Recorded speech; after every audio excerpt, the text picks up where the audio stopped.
ನಮಸ್ಕಾರ. ಮಹಾಭಾರತದಿಂದ ಅನೇಕ ಪಾಠಗಳನ್ನು ನಾವು ಕಲಿತೀವಿ. ಅವುಗಳಿಂದ ನಮ್ಮ ಜೀವನವನ್ನು ಸುಂದರ ಮಾಡ್ಕೊಳ್ತೀವಿ. ಮಹಾಭಾರತ ಯಾಕೆ ಓದಬೇಕು ಅಂದರೆ ಅದರಿಂದ ನಮಗೆ ಅನೇಕ ಜೀವನ ಪಾಠಗಳು ಸಿಗ್ತಾವ.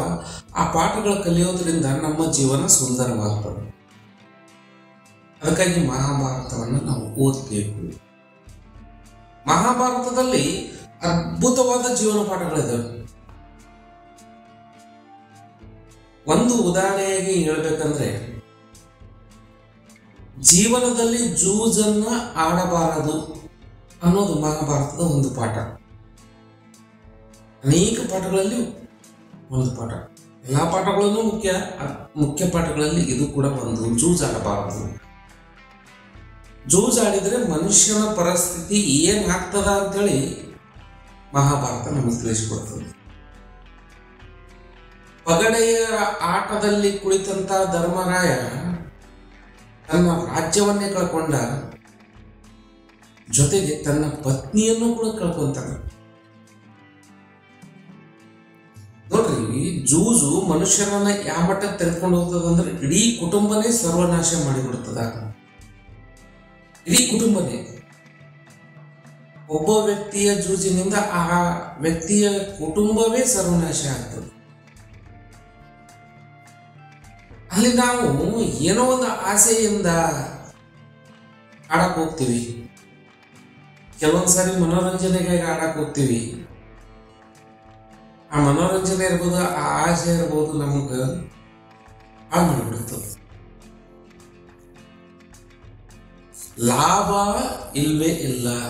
ಜೂಜಾಡಿ ಈ ಜಗದಲ್ಲಿ ಉದ್ಧಾರ ಆದವ್ರು ಬಹಳ ಕಡಿಮೆ ಅದಾರ, ಹಾಳಾದವ್ರೆ ಬಹಳ ಅದಾರ.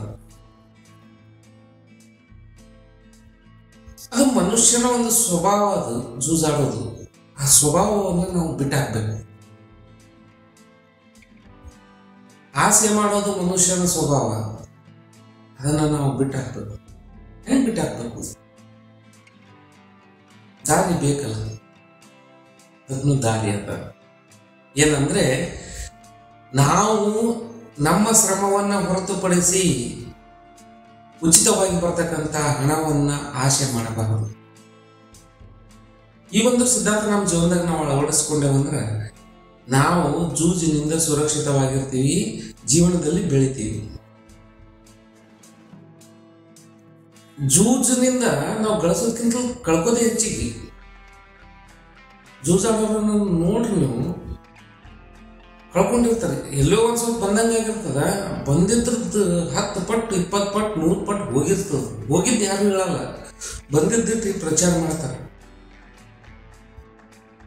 ಅದಕ್ಕಿಂತ ಮೊದಲು ಎಷ್ಟು ಕಳ್ಕೊಂಡು ಲೆಕ್ಕ ಕೊಡಂದ್ರೆ ಅವ್ರ ಕಡೆಯಿಂದ ಲೆಕ್ಕ ಕೊಡಕ್ಕಾಗಲ್ಲ. ಆದ್ರೆ ಬಂದಿದ್ದು ಅದ್ರಿಂದ ಎಷ್ಟು ಬಂದದ ಅಂತ ಲೆಕ್ಕ ಇಡ್ತಾರ. ಲೆಕ್ಕ ನಮ್ಗೆ ಹೇಳ್ತಾರ, ನಾ ಎಷ್ಟು ಗೆದ್ದೆ ಅಷ್ಟು ಗೆದ್ದೆ ಅಂತ ಹೇಳ್ತಾರ.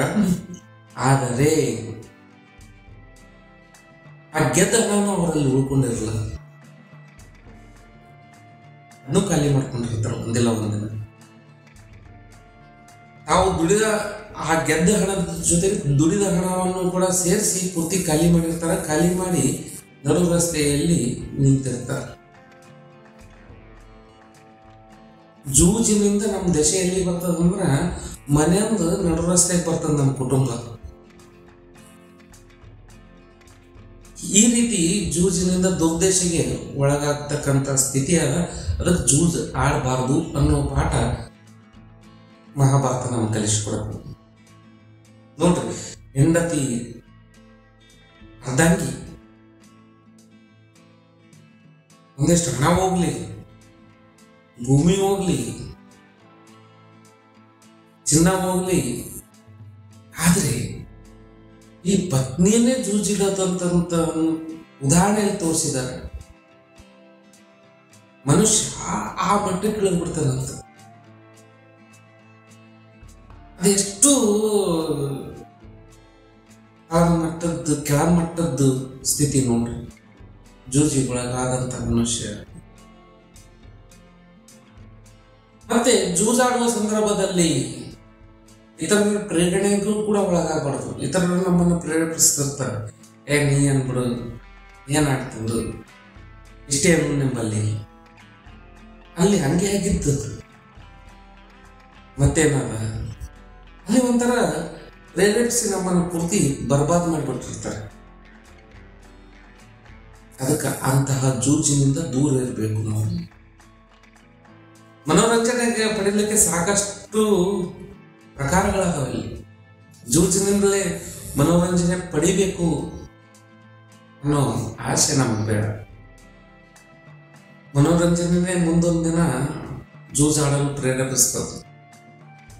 ಸುಮ್ಮನೆ ಟೈಮ್ ಪಾಸಿಗೆ ಏನೋ ಆಡ್ತೀವಿ ಅಂತೀವಿ ನಾವು. ಒಂದ 5 ರೂಪಾಯಿಗೆ ಹೋಗ್ತದೆ, 10 ರೂಪಾಯಿಗೆ ಹೋಗ್ತದೆ, 100 ರೂಪಾಯಿಗೆ ಹೋಗ್ತದೆ. ಹಂಗಾಗಿ ಸಣ್ಣಾಗಿ ಅದರಲ್ಲಿ ಜಾರ್ಕೊಂತ ಹೋಗ್ತೀವಿ, ನಮ್ಗೆ ಗೊತ್ತಿಲ್ಲ ಅದಂಗೆ. ಮುಳುಗಿದ ಮೇಲಂತೂ ಮುಗಿದೋಯ್ತು, ಹೊರಗಂತೂ ಬರೋಕ್ಕಾಗಲ್ಲ. ನಾವು ಒಟ್ಟೆ ಮುಳುಗಿರಲ್ಲ, ನಮ್ಮ ಜೊತೆಗಿದ್ದವ್ರು ತೊಗೊಂಡೇ ಮುಳುಗಿರ್ತೀವಿ.